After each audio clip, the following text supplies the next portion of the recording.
Welcome back. This presentation and its companion are not part of either the Defending Australia series or the Long, Slow Look series on defence issues. Rather, it is looking at specific issues relating to the Department of Veterans Affairs, or DVA.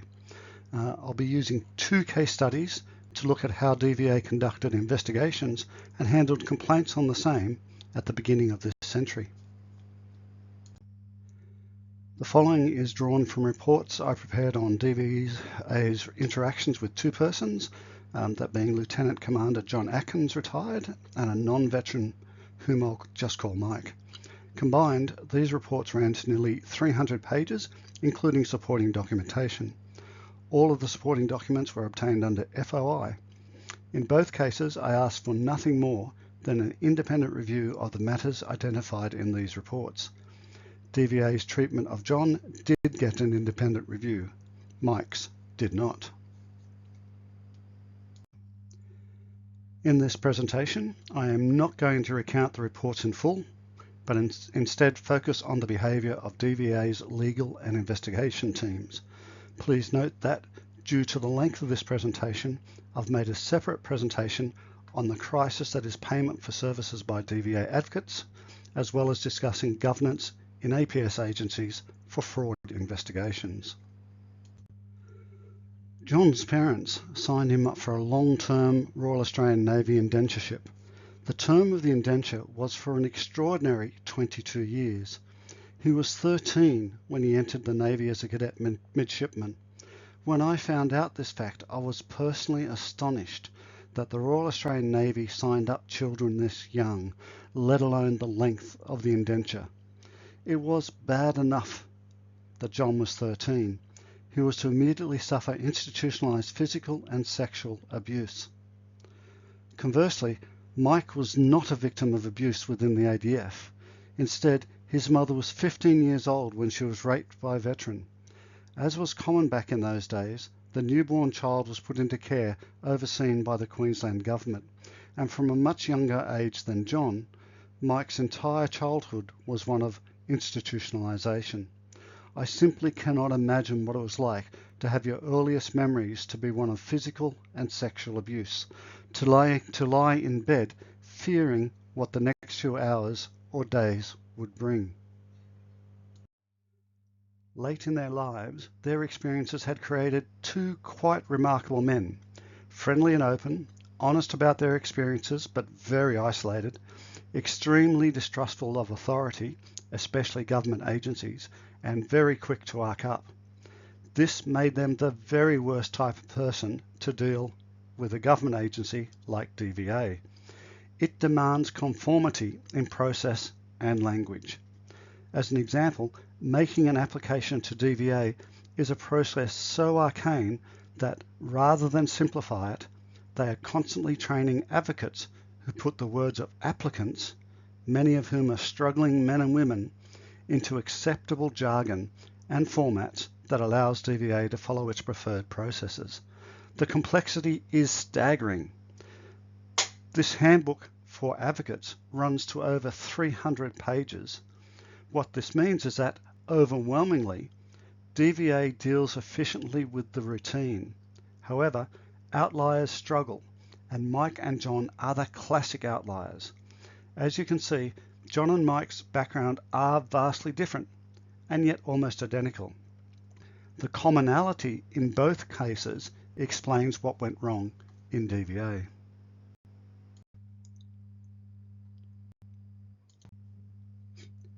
As John and many other children found when they joined the Royal Australian Navy, physical and sexual abuse, including rape, began within days. We now know that this abuse of children and young men by the Royal Australian Navy was tolerated for decades. This is not surprising, as the majority of senior officers during John's time in the Navy had gone through the same experience. The abused became abusers, then became the leadership team that looked the other way because they didn't want to acknowledge what was happening. Subsequently, an unknown number of men who suffered serious trauma applied to DVA for assistance. In one of the great failures of a major government department, there was simply no attempt to see if these claims, in combination, established that abuse was both likely and systemic. Instead, each case was treated individually.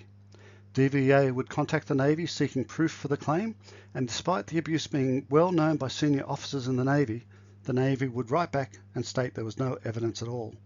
And the Navy would write that again and again and again. In response, DVA would stamp rejected on claims for this abuse again and again and again.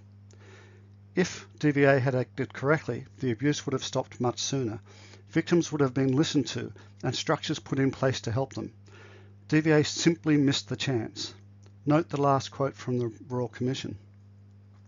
It states, "We are satisfied that this approach is incorrect and when applied may have the effect of leading a claims assessor into error. The legislation does not require corroborative evidence. Rather, it requires the decision maker to be satisfied on the balance of probabilities that the legislative tests for the payment of compensation are met. Those tests may be met in the absence of corroborative evidence." Yet, as you can see, it was impossible for a veteran to be heard until a Royal Commission revealed the truth, but that was only in 2017. This delay would play out badly for John, and even worse for Mike. Still, the focus of this presentation is on DVA's investigation procedures and its governance, and what happened to these two men. So, what had gone wrong with John? Nearly 4 decades after leaving the Navy, John was hurting, and he had even self-admitted himself into psychiatric care. He was also butting heads with DVA over his disability claim. He was told to get an advocate, and he states that DVA referred him to a specific ex-service organisation, or ESO. The ESO publicly stated that it charged no fees and that it provided a free service to veterans. This is where he met the advocate who would make John's life even more miserable than what he was already experiencing. That first meeting was extraordinary. Within minutes, John was told he would get his claim approved, but that the advocate would need payment for all the work that was needed. John objected, pointing out that the advocate's ESO stated advocacy was a free service. He also pointed out that, back then, DVA stated that advocacy services were free. About 10 minutes into the meeting, it was interrupted by what John described as 3 drunks. Complete chaos ensued. John and the advocate engaged in a screaming match, with John refusing to pay any fees. He stormed out. 10 years later, John was to write for our book, I never paid any of the fees demanded by the advocate. Perhaps I should have, as the next few years would have been completely different. That he felt this way was a sad indictment of what was to follow.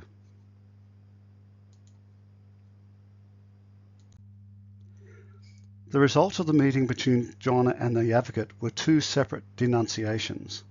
John complained to DVA that the advocate had demanded fees in return for guaranteeing approval for his claim. The advocate countered that John had provided a fake psych report. If DVA receives an accusation of fraud, it is called a denunciation. They may or may not be anonymous. The first thing DVA does is review the denunciation to see if it's worthwhile actioning. Numbers are actually difficult to obtain, but following Minister Griffin's reforms, in 2012-2013, there were 271 assessments, but they only resulted in 9 fraud investigations. The majority are actually dismissed as not for action for multiple reasons. A few are passed on to the National Fraud Control Unit, NFCU. Now please note that these titles change over the years, but I am going to stick with what they were called during John and Mike's dealings with them. I will note that in 2002-2003, the year of both denunciations, DVA found out that no offence was detected in over half the investigations that were actually commenced. This is an interesting statistic when you consider the quality of the 2 denunciations. The denunciation against the advocate was by far the more serious if it was upheld. I'll talk about the denunciation against John a little later. If DVA took the denunciation against the advocate seriously, then the financial penalties could prove quite substantial. Firstly, he was receiving a full service pension. If the denunciation was proven, then he was then augmenting the pension substantially by charging fees for his advocacy work. As this income was never declared, and remember, fees for this kind of advocacy could run into thousands of dollars for each successful claim, he would have had to pay back a substantial amount of his pension. The advocate was alleged to have put the figure at $80,000 per year, but the actual amount was never confirmed. At the very least, any money should have reduced, if not cancelled, his pension, and that recovery would be backdated to when he started receiving payment for his advocacy. Finally, the advocate was handling substantial DVA grants, which were to fund his advocacy work and that of several sub-branches. From the turn of the century, the advocate oversaw increasingly larger grants from DVA. In 2007-08, it reached $250,000, and this is almost 10 times the average grant for an ESO that year. The advocate's office only consisted of 3 people, one of whom I believe was his partner. The advocate did hold a very senior position within the ESO, and one of his roles was to disperse funds from these grants to other branches. The subsequent independent review into John's treatment noted multiple denunciations in previous years from the members of these branches who stated that the advocate was misusing these funds. It was also revealed that DVA, when it dispersed this grant money to him, was well aware the advocate had been discharged from the Army after a conviction for fraud. This conviction was overturned on appeal due to mental incapacity. Either situation should have resulted in DVA not providing any funds into the advocate's control. Later, in 2011, the state police charged the advocate with defrauding the ESO of $75,000, but only from 2007. All this means that John's denunciation was putting at risk a substantial income stream, most of which was untaxed and some of it potentially fraudulent. As an aside, there was an astonishing discovery in the independent report that DVA took no action over. The DVA officer responsible for signing off on best grant acquittals held a meeting with the advocate and other members of the ESO, and this was after there had been reports of fraud or denunciations for fraud. The advocate was finding it difficult to acquit all the funds received. The DVA officer made recommendations to the advocate on how to structure the acquittal document so that the funds appeared to have been used as per the grant's terms. The changes were made, and the officer returned to Canberra, where he signed off on an acquittal document that he knew was misleading. As it was never investigated, nobody can explain why he would do so, and in fact we only know about it because we actually got the minutes of the meeting from the ESO. Now it's time to look at some of the privacy provisions for handling denunciations. DVA's policy towards persons who actually make a denunciation is that they cannot be informed of the status of any investigation or even if one is being undertaken. However, 4 days before the NFCU director signed off on a recommendation to close the investigation, the advocate was contacted by an investigator and advised that DVA would take no further action against John. The advocate went absolutely ballistic. He forwarded his denunciation to multiple bodies, including the VRB, the then Administrative Appeals Tribunal, VITA, the TIP Committee, and at least 2 major ESOs. His response clearly shows the reason why information on DVA investigations is kept secret. Subsequently, it was later revealed that DVA itself also incorrectly provided copies of the denunciation to several bodies, including the Administrative Appeals Tribunal, but without including the director of the NFCU's recommendation. Conversely, John's repeated questions as to why the DVA was not investigating the advocate were, quite correctly, knocked back with no answer. However, a year later, questions were raised internally about why no action was taken on John's denunciation of the advocate. Somehow, and we don't know why, the SRU, which stands for the Special Investigation Unit, took on the case. The head of the NFCU and the head of the SRU interviewed John over his denunciation. The NFCU director wrote in his report following this meeting that Dr. X had been contacted and confirms that medical report is a forgery. A statement from Dr. X has been arranged to be taken on the 11th of November. New South Wales State Office staff, at the request of the NFCU, are preparing a list of clients who have been represented by the advocate to try and determine the extent of any fraud. Now you can start to see, if you think about it, a problem here. There are now multiple veterans potentially caught up in fraud investigations for simply having used that advocate. Now some of them may have behaved fraudulently, some of them, or many of them, may have not. But they'd all have to be investigated, and if the advocate was found guilty of committing fraud, then that opens up a whole series of questions in which many veterans would be caught up.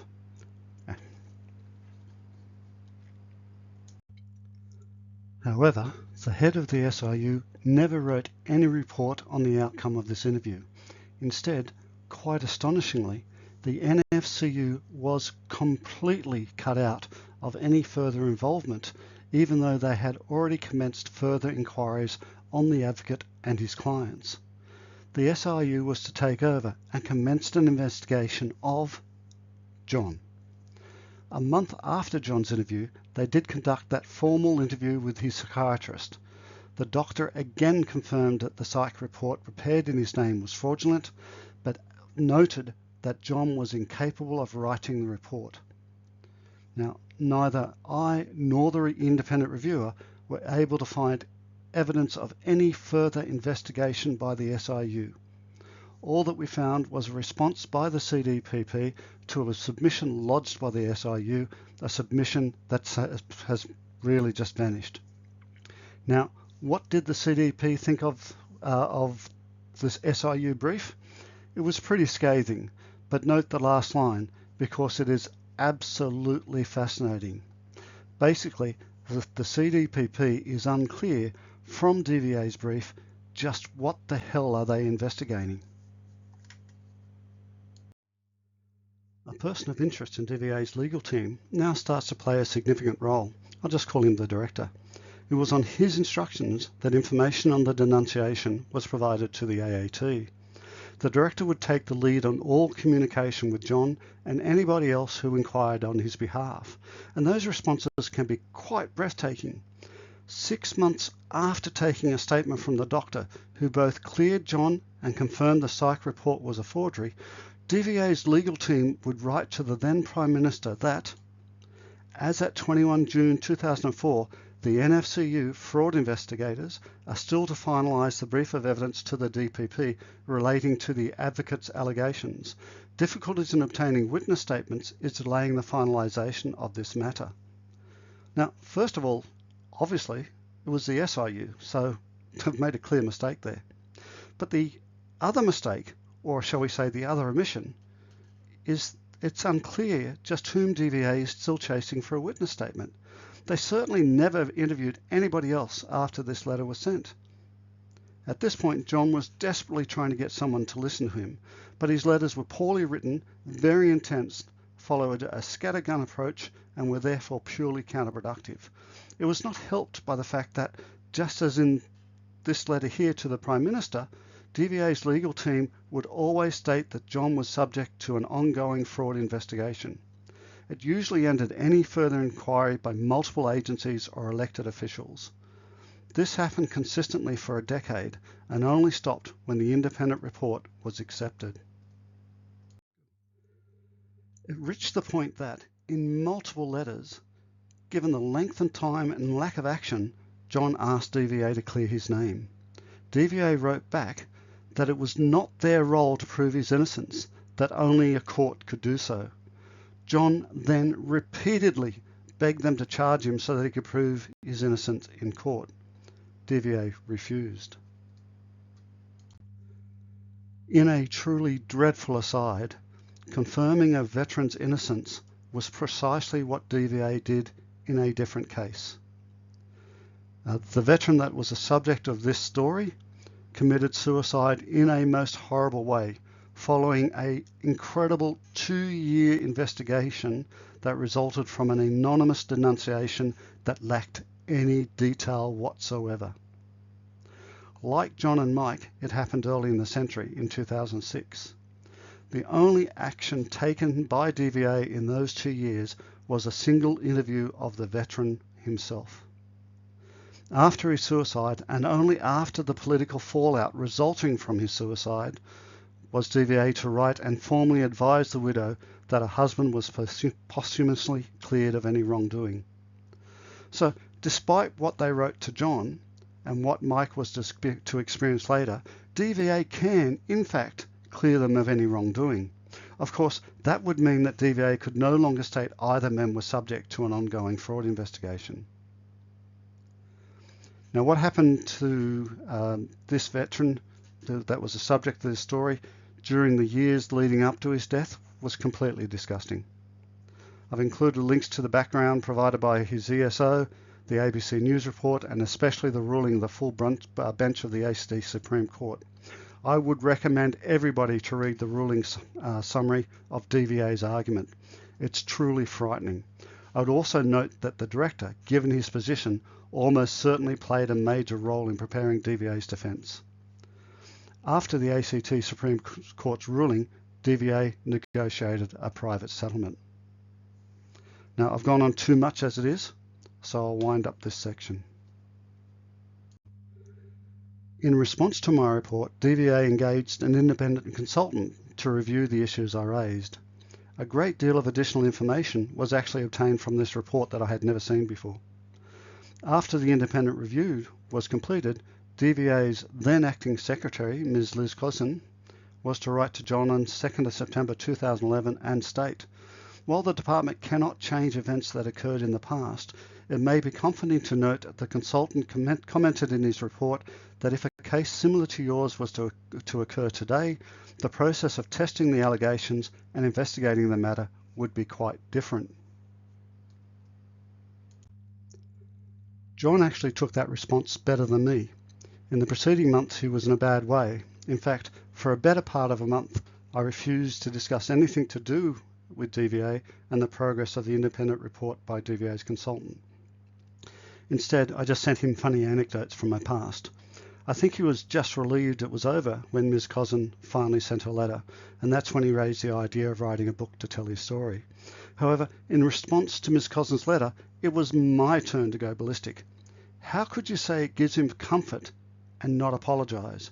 I repeatedly asked, where is the apology? It took 6 months, and a serious letter writing campaign before DVA finally issued an apology. Finally, note the investigation Ms. Cousins is referring to in her letter to John commenced a decade earlier in 2002. The investigation into Mike that I'll now turn to commenced in 2004, just 2 years later. You'll also note that, except for no assessment of the denunciation, the investigation into John largely followed the correct procedure at the beginning. At no stage did Mike's. I will also note that there are significant gaps in John's fraud file, such as any denunciation assessment. Mike's is even worse, because there simply isn't any fraud file. This is quite serious given what happens to Mike. The DVA officers of concern for both John and Mike were identical, and it is at this point serious problems with their behaviour become apparent. Everybody can make a mistake, but repeated incidents of misbehaviour by the same officers, coupled with a lack of documentation, establishes a pattern. These officers are the same senior DVA legal officer and the 3 members of the small special investigation unit based in Canberra. While, to an extent, you can expect the same officers to be involved, the reality is that Ms. Cousin had both written that no one would now be treated the same way as John, and also, albeit reluctantly, apologised for what happened to him. Yet for Mike, although the same officers were involved, and despite the serious issues identified in my report, Ms. Cousin dismissed out of hand any independent review. Her behaviour is remarkably similar to the DVA's behaviour towards claims of child abuse in the ADF. Dealing with each concern individually enabled Ms. Cozen, especially in the absence of any veteran community support for Mike, to dismiss my report. The whole saga in obtaining this apology resulted in a sad end run. John was terminally ill when he finally received his apology. We put together a book on his life and experiences, which was published just before his death. It was a small print run. To my knowledge, there was only a handful sold. The bulk were given away by John and myself. I have a couple of dozen left that are not for sale, but given away to anybody who was interested. John was over the moon when the book was printed. He was to die a few months later. The advocate himself was subsequently charged by the New South Wales Police for fraud against the ESO starting in 2007, 5 years after John ran into him. The alleged amount obtained fraudulently was nearly $20,000 a year. The charges against the advocate, following a psych report, were dismissed on the grounds of mental incompetence. He ceased any further involvement with the ESO. The DVA officer that helped hide irregularities with the best grants became a member of the senior executive service. I don't believe that had anything to do with the help he provided to the advocate, but it does raise serious questions about conformity being more important than behaviour. Public statements from DVA about this fraud has been to deny any need for an inquiry on their behalf. Instead, they have advised that it is purely an internal matter for the ESO. It is unlikely, given that the advocate cannot be pursued given his mental health, that the actual extent of the fraud and his relationship with DVA will ever be known. And me, well, my health collapsed. It was never great to begin with, but working full-time with a young family while spending an estimated minimum of 1,000 unpaid hours on this project had taken its toll. Finally, we'll never know how many veterans were caught up in similar situations around 2 decades ago. Statistically, most have already passed, while nearly all DVA's officers from then have retired. The APS has a standing position that they will not investigate any complaints against an officer once they have retired. There is one last point to be made about the fraud investigation into John that was kept open for about a decade. The independent reviewer provided a reason as to why DVA's SIU decided to proceed with an investigation into John, but not that of the advocate.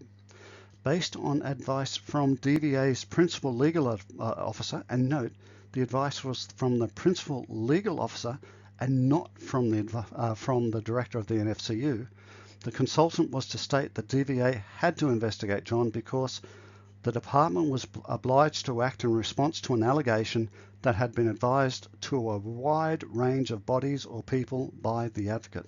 This is a quite remarkable statement.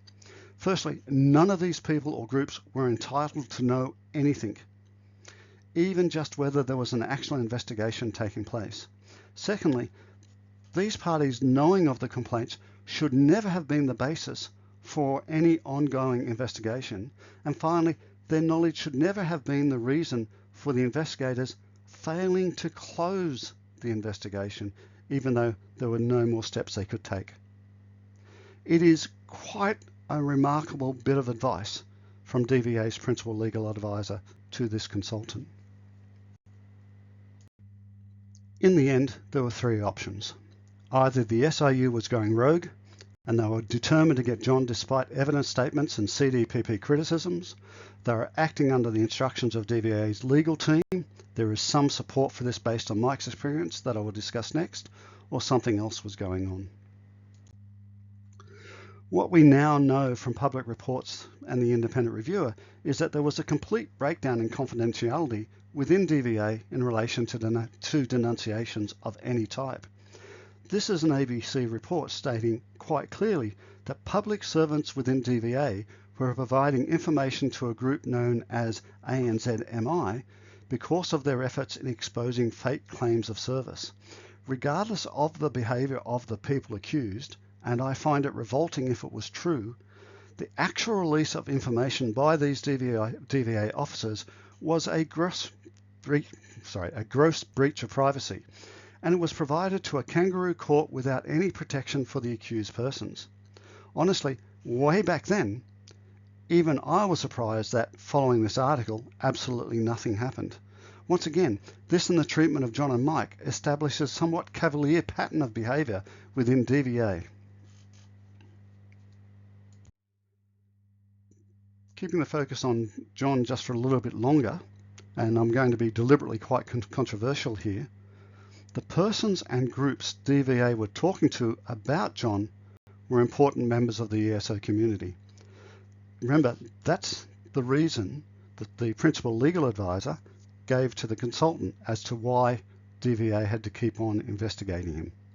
However, these persons were not talking to either the NFCU or the SIU. There is no evidence I could find that they were even talking to DVA's legal team. Instead, they were obviously talking to the senior leadership group within DVA. The advocate himself had his own senior position within his ESO and had regular contact not just with DVA, but also with a long procession of ministers.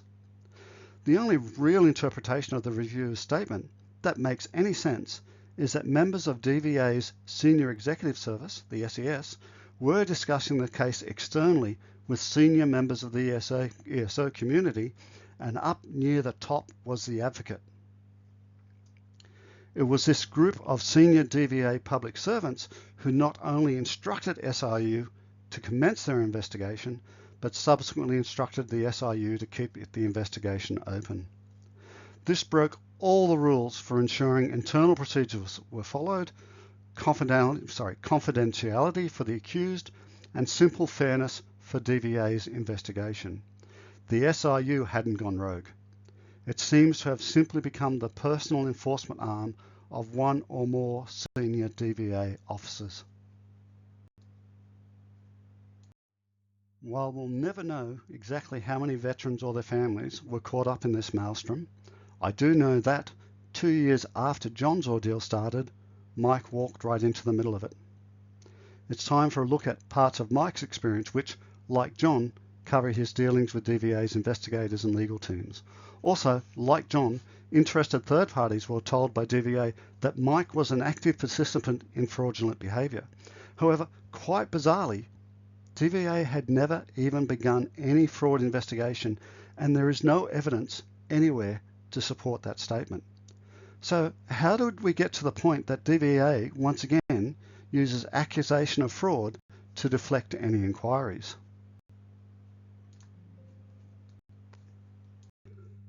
As I said at the beginning, Mike, from birth, went into institutionalised care under the direction of the Queensland State Government. Like far too many Queensland children, he suffered terribly while in their care. Despite the trauma, he went on to become a husband and a father. Many others who experienced the same childhood as Mike did not. Instead, they entered society severely broken, and many of their lives were cut short. For much of his adult life, he, along with many others, fought the Queensland Government over their hiding the extent of the problem. He only found peace following the findings in the Ford report, to whom he and many others told their story. The report was to state, "I have been impressed by the courage of those who came forward, often moved by the hardships they have endured, and saddened that such abuses were somehow permitted to take place. The accounts that I have heard and read have left a lasting impression, and I will never forget them. For all those who came forward to tell their stories, and to all victims of abuse in institutions, I dedicate this report to you, and hope that it will be a small step on the long road to healing and reparation." Just 5 years later, DVA entered his life, and the long road to healing and reparation came to a conclusion.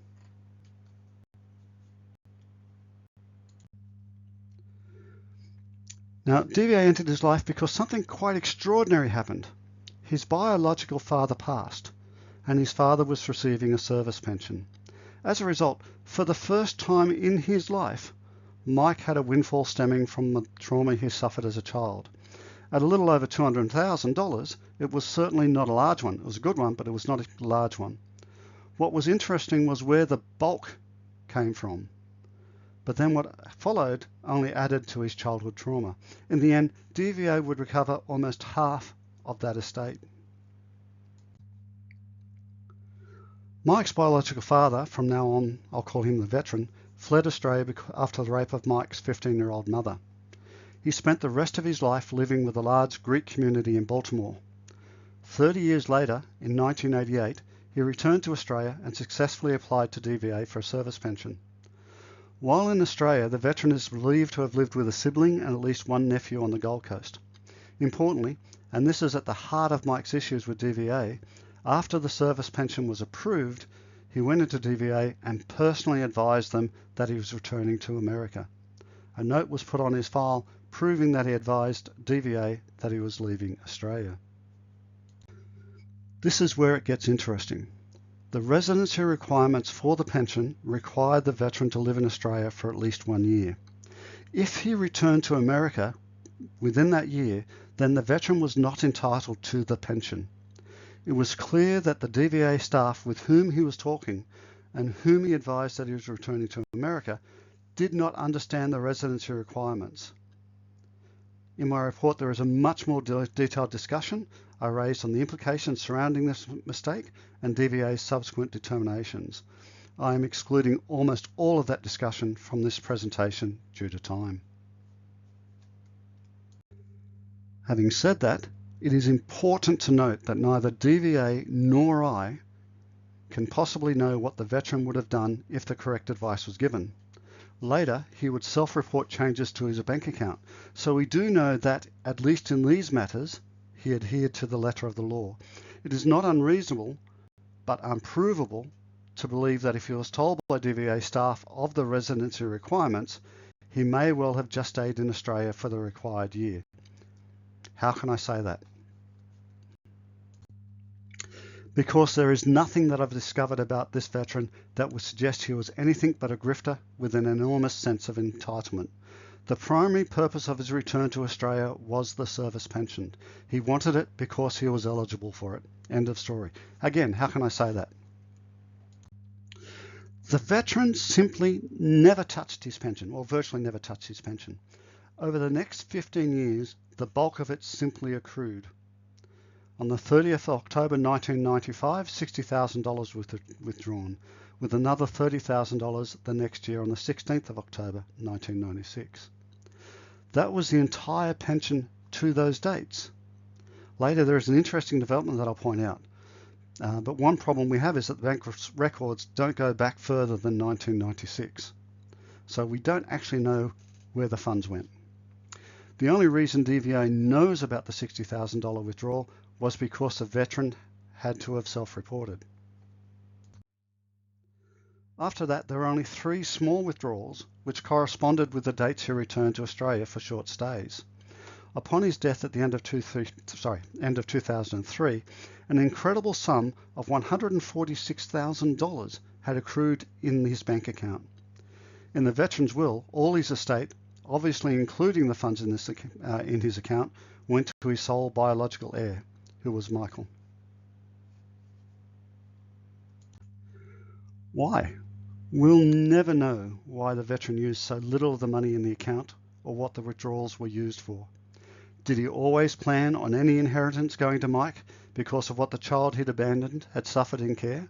Or was there a falling out with his siblings' family? What we do know is that the siblings' family unsuccessfully disputed the will, so obviously there was an expectation there. Then at the end of the probate, there was a denunciation made against Mike stating he had concluded with the veteran to defraud the government. Despite the denunciation stating this fraud was well known, no others came forward, and no one had made a denunciation prior to the release of the terms of the will and the unsuccessful challenge. We also know that there was one previous contact between DVA's legal team and the veteran relating to the $60,000.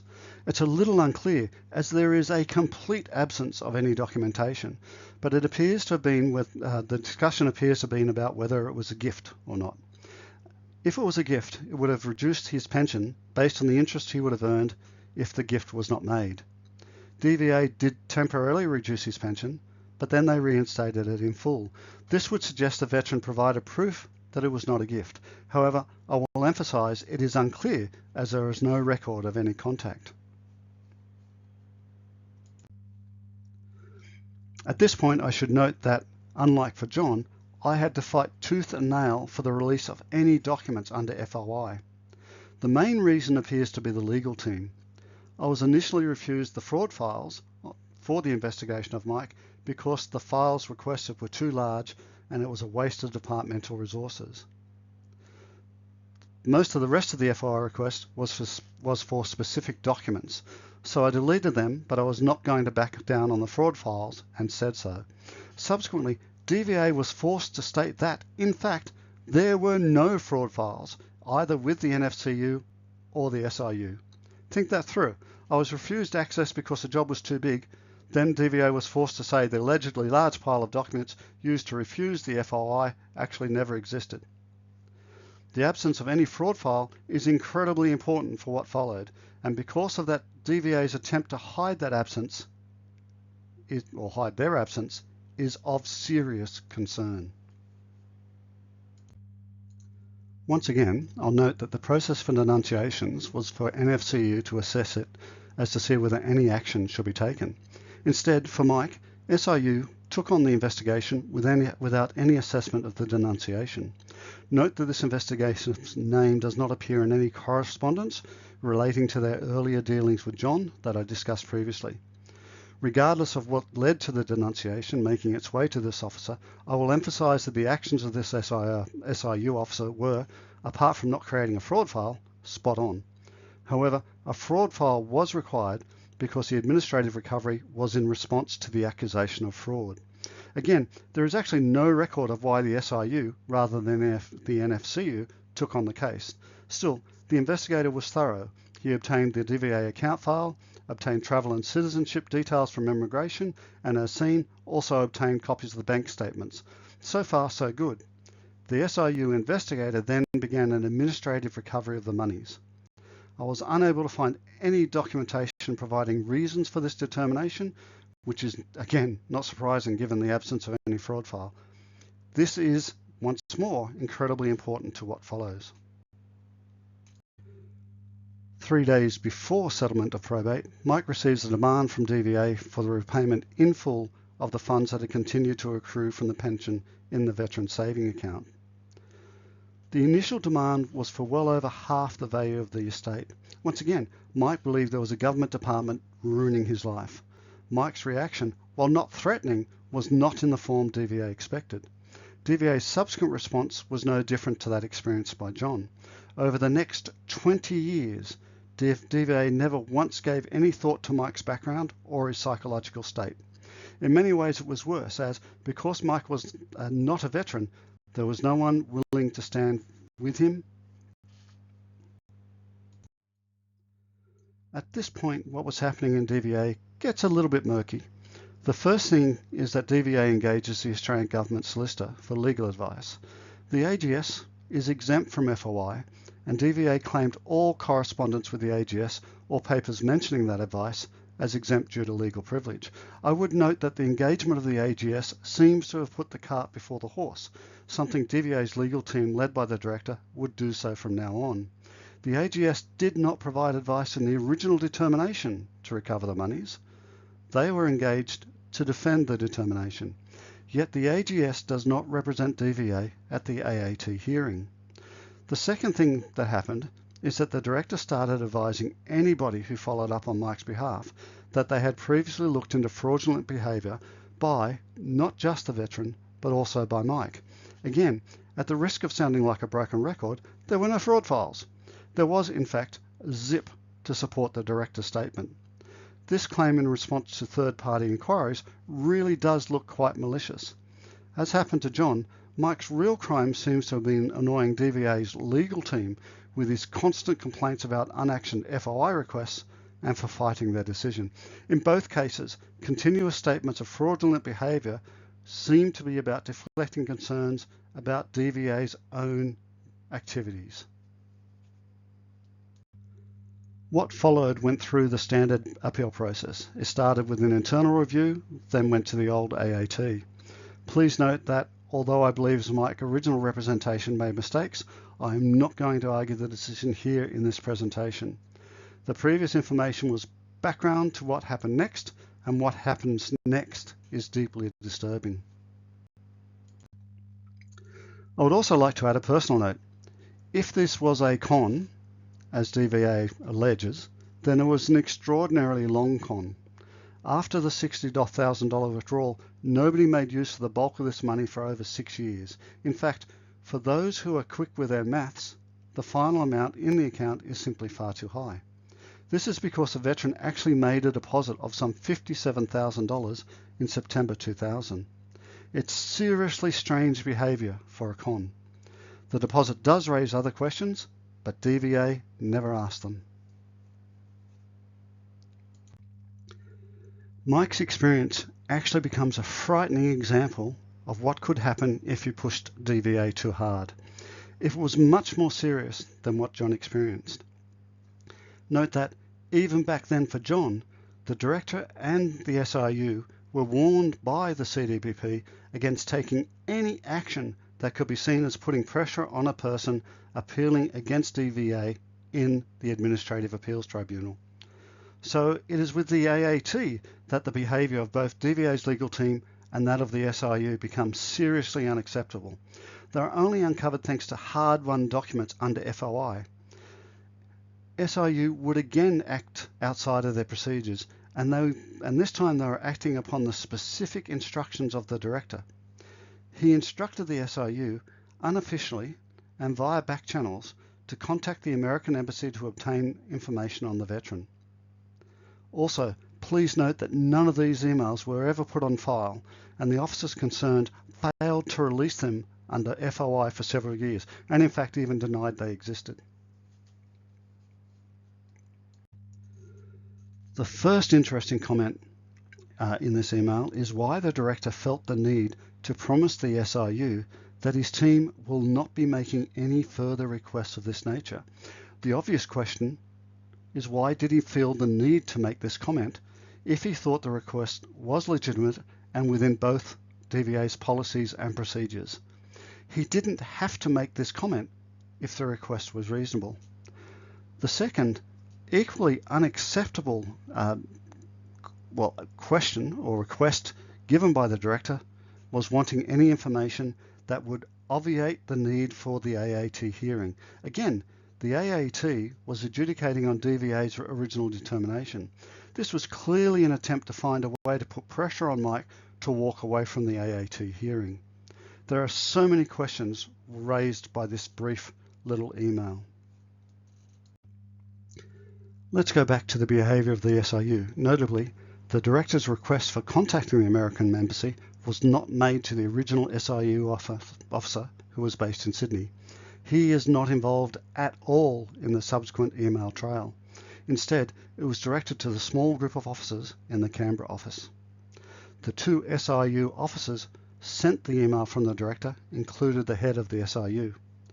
The SIU officer engaged by the director did not create a fraud file for what, if correct procedures were followed, could only be defined as a fraud investigation. I know I keep on banging on about that, but you can see that there are multiple steps along the way when a fraud file should have been created if one hadn't been created previously.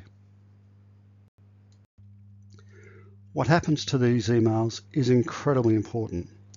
None of these emails were ever put on any file relating to Mike and the recovery of these monies. In fact, for the better part of a decade, DVA's legal team denied that they had ever contacted the Americans. The officers involved in that denial included the director who actually made the request, as well as a DVA lawyer who attended the AAT hearing and stated the information was obtained from the FBI. By the way, that statement is on the AAT transcript. What really saved them from releasing these emails is that Mike never put his complaints in the jargon DVA could not ignore. Nor, without help, was he able to formulate an FOI request that would force DVA to release these documents. Mike's nature and his lack of experience dealing with DVA gave the director and his team a get-out-of-jail-free card. Again, please note that although many of the FOI requests were specifically for DVA's contact with the FBI, that request of the 15th of December 2011 was broad enough to cover all these emails. Once more, either through lack of investigation by the FOI officer or else by the director and the SIU denying their existence, they were not released. As I will show, there is actually a reference to the FBI in these emails, but there is no email on file directly between SIU and a member of the FBI. Equally, DVA is obligated under FOI to assist an applicant to obtain relevant documents. Essentially, DVA's legal team used a highly legalistic interpretation to cover up for over 7 years their contact with the American Embassy. It was a difficult fight to get these emails, and it was pure stubbornness, helped, I suspect, by a change of personnel, that eventually enabled him to obtain them. It's fair to say Mike was lucky for them ever to be released. So let's look at what's so disturbing about that email trail. Let's go back to the original. The first thing to note is that the actual first request made by the director was not by email. The SIU and DVA's legal team were then in the same building, just a couple of floors apart. The director appears to have approached them in person. There is absolutely no record of this meeting, so we don't know when it even occurred. However, in order to obviate the need for a hearing, as stated by the director, there had to be some time well before it. When this email was sent, the need for the information had become urgent, as the AAT hearing was just 2 days away.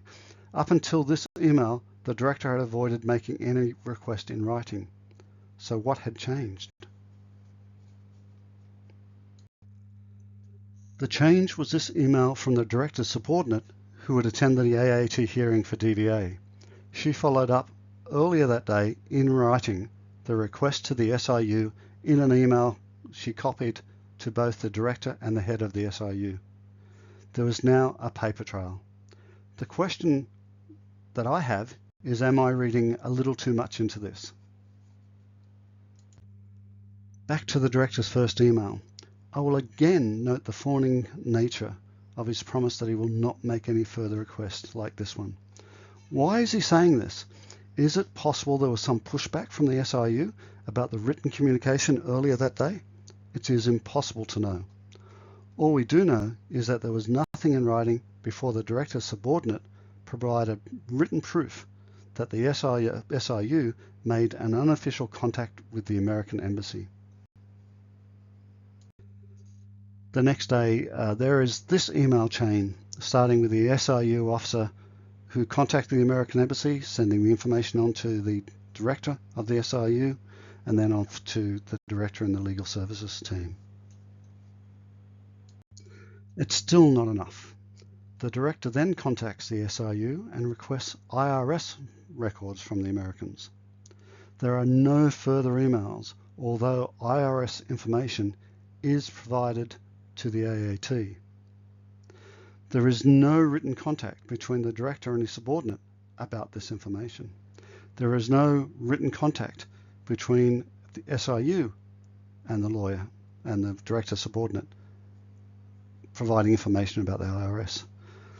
There is simply no record of what the American Embassy told SIU in relation to the veteran's IRS records. This was all off the books. What did DVA achieve with all this information? Not much. All of the core issues relating to Mike's complaint were ignored or passed over by his representative. The important thing is that DVA's lawyer both presented the information obtained from the Americans and misrepresented it. DVA was to state that the source was the FBI. As I've repeatedly said, this made false DVA's subsequent claims that there was no contact with the FBI. The statement that the veteran had an interest in an office block was also a bit of a misrepresentation. Actually, it was a pretty large misrepresentation. It was an obvious attempt to portray the veteran as having significant assets as part of his misleading DVA. I have no idea if these comments had any influence. I doubt it. They certainly played no part in the original determination for the recovery of the monies. As a result, as the AAT was reviewing DVA's original determination, it's questionable whether they should have even been presented. But what's interesting is the level of misrepresentation. Obviously, the value of the veteran's estate was a matter of public record. It wasn't worth much. In fact, this is a picture of the office block. It's not too different to what you would see in one of those old town centres that you'd find out in regional Australia. It's a shop downstairs and a residence upstairs, and in this case, both in poor condition. Presumably the office was used when he was working as a bookkeeper, and he probably lived upstairs for much of his life. When he stopped working, he probably rented it out while he lived in a unit, also not worth much. This additional income opens up a whole series of questions that DVA did not follow up in either the original determination or their subsequent investigations, or non-investigations, whatever you want to call them. However, in keeping with my personal assessment of the veteran's character, he was what the Americans would call a slum landlord. How much rental he received is unknown, but given the value of the building, based on 5%, it started out around about $3,000 US, but I can't be sure of the actual amount. So there were grounds for recovery of part of the pension based on unreported income, but it was unlikely to be anywhere near the full amount. However, as DVA never looked at this issue, we'll never know by how much. Equally, at the AAT hearing, they admitted that the veteran had not lodged an income statement for several years. That's in America. If so, the American IRS didn't seem too concerned. Bluntly, there were multiple breaches of the APS Code of Conduct, if not worse, in the behaviour of the director, DVA's lawyer for the AAT hearing, and the SIU officers in seeking and obtaining this information in this way. Subsequently, their denial that it happened or that documents on this request even existed on its own verges on grounds for dismissal. I am not overstating my concerns. Their behaviour towards Mike and also John was extremely questionable. As senior officers within DVA, they all knew what they were doing. These breaches should have been pursued on discovery during reviews by the legal team, but that would have meant confronting the director. No internal review on any of this has ever been conducted. The first response to my report was from the Minister's office, the Honourable Darren Chester. He refused to even look at it. Still, DVA did eventually respond. The reply was underwhelming. It failed to even note the concerns about the behaviour of the SIU or the director. It simply did not cover any of the other points raised in the report. Unsurprisingly, it misrepresented my assessment of the granting of the service pension. It stated that I agreed that the veteran was not entitled and therefore there was no need for any further action. That was far from the truth, as I've shown earlier. DVA was simply, once again, using a select part of one issue to shut down any look at all the issues raised in the report. This is a tactic I've seen them use repeatedly. Previously, I've called DVA's response to any serious issue as the 3 Ds: delay, deny, defame. Mike is unfortunately now fighting his own health battle, and I wish him the best. However, I do have one regret in my dealings over Mike, and it is that after I received DVA's response, or non-response, I should have kept fighting. I should have kept pressing under FOI for any documents discussing or assessing the report I had lodged. I should have specifically sought document that formed the basis of DVA's letter. I did not. In all honesty, I believed then, and I still believe now, that I would find none. That's how it was and always will be for Mike. And so it ends. The Australian government has extraordinary powers that its agencies can apply to its citizens, and I have no idea how many have faced similar trauma at the hands of DVA. It is my belief that the treatment of Mike and John by its legal and SIU teams was, purely and simply, wrong. There is the sense of a strong element of punitive action simply because they dared to keep fighting. I'll end this presentation by recounting a news article from long ago. It was about the experience of one Australian small business owner at the hands of a New South Wales government agency. The conclusions in the article have always stayed with me. It noted, once the reviews and the court cases were over, that the fight had cost him his business, his home and his family, but he'd won.